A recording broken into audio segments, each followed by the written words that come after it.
I'm Dr. Orion Taraban, and this is PsycHacks, Better Living Through Psychology. And the topic of today's short talk is how to keep a woman. So this is something that is very important for men to understand, especially men who are considering going down the path of marriage and children. For these relationships to succeed, it is essential that you maintain a woman's long-term commitment.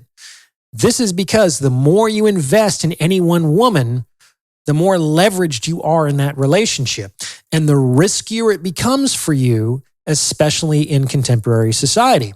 There are no risk-free options, boys, but there are ways to mitigate your risk in a long-term relationship.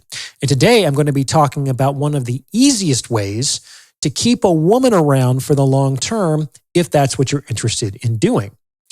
Now, this is going to be a hard pill for many men to swallow. But the fact of the matter is that everything that you've ever done for a woman is irrelevant.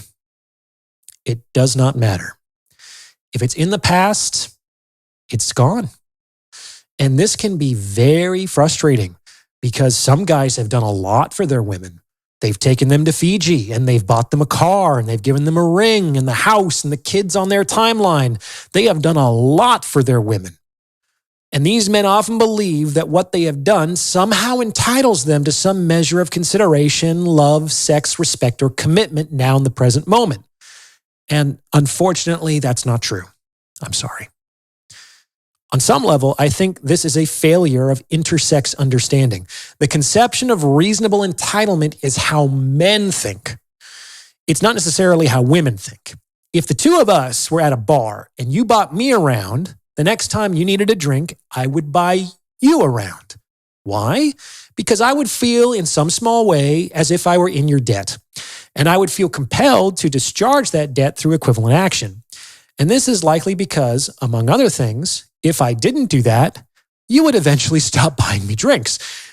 And I might also earn a reputation as a sponger, and this could detrimentally affect my status in our shared community, which has very negative consequences for men. Now, women have their own intrasex status games, but they're not quite the same as men's, and both games change in intersexual relationships. So inspecting that incurred debt reasonably entitles you to some equivalent action from a woman is probably not warranted. That's just not how it works with them. Women are like your stomach. Reminding your stomach that you had dinner last week isn't going to help if you're hungry today. Your stomach needs food constantly. And when it hasn't had it in a while, it will painfully remind you of that fact. Even if you've eaten 3 meals a day, every single day of your entire life, your stomach will never tell you that it's had enough to get you through whatever time you have left. The issue is that no longer how long you've been eating, you're going to experience problems if you suddenly don't have access to food. And this is especially relevant for men in relationships with women because eventually you kind of run out of things to give her. Just consider the way things tend to progress along the relationship escalator. All right, I just gave her my commitment. Now what? Well, then I told her I loved her. Okay, what next? Well, I suppose we'll move in together. Okay, then what? I guess I can propose. Okay, great. Now what? Well, we'll have a wedding. Oh, she'll like that. Now what? Well, I guess I can give her a kid or 2. Okay, and then? And then? You don't have anything else? You may have 50 years of life left, my dude. And it's precisely at this point when the man is as invested as he could possibly be in the relationship that women are subject to leaving with the cash and prizes. Why? Because a divorce is the only thing left to give her. This is not a good position for a man to be in. Now, before I go any further, if you're liking what you're hearing, please consider sending this video to someone who might benefit from its message. because it's word of mouth referrals like this that really help to make the channel grow. You can also hit the thanks button and tip me in proportion to the value you feel you've derived from this episode. I rely on your support to make all of this happen. I really appreciate it. I will also soon be starting a weekly newsletter, so if you'd like to opt in, you can do so on my website. And finally, if you're thinking of going to grad school, check out my top-rated GRE study program at stellargre.com. Wrote it all myself. You'll love the content. Let's get back to it. Another way to think about this is that everything you have ever given a woman is like safe. She can't lose it, and it can't be taken away from her. She can't lose all of those trips and holidays. Her memories can't be taken from her. And all the time and energy and money that you've spent on her can't ever be refunded. All of those things are safely hers because they're in the past and so can't ever be taken away.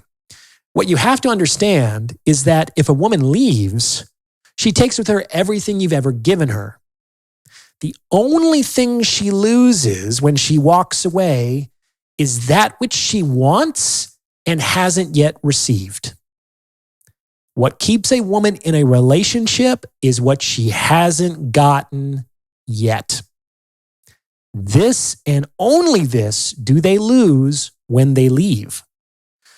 This is why, as a man, it's always essential that you remain future focused. Whatever woman you're dealing with needs to be looking forward to something that she wants and that she hasn't yet received. And that's also why it's a good idea to draw out what you give her as long as possible. You do not want to paint yourself into a corner by giving her everything that she wants too soon. Because once she has everything that she wants, what can you possibly give her? And a woman who does not expect any future benefit from a man is not going to stick around. Just like you are probably not going to stick around to spend the rest of your career in a dead-end job. So you have to cultivate desire in her for things that she can hope to receive. Now, successful seducers do this all the time. They call this future faking. They paint a woman a beautiful picture with their words that they never, ever have any intention of fulfilling. And that's dangerous and low integrity. Eventually, if you play with people's hopes long enough, they get fed up and leave. So this can't really be an effective strategy for keeping a woman around long term, though it can and does work for short-term prospects. In any case, I don't really recommend it. So the desires you cultivate should not only be things that she wants, because if they are things that she doesn't want, there's no compelling reason for her to stay in the relationship anyway, even if she doesn't have them yet. But they should be things that you're actually willing and able to fulfill on a reasonable timeline as well. And there you have it. To keep a woman around long term, you need to cultivate in her desires for things that she might want, but hasn't yet received. That is her incentive to stay in the relationship, as she will lose these things and only these things if she chooses to leave. I wish it were different, but that's just how it works with women. What do you think? Does this fit with your own experience? Let me know in the comments below. And if you've gotten this far, you might as well like this episode and subscribe to this channel. You may also consider becoming a channel member with perks like the priority review of comments or booking a paid consultation. As always, thank you for listening.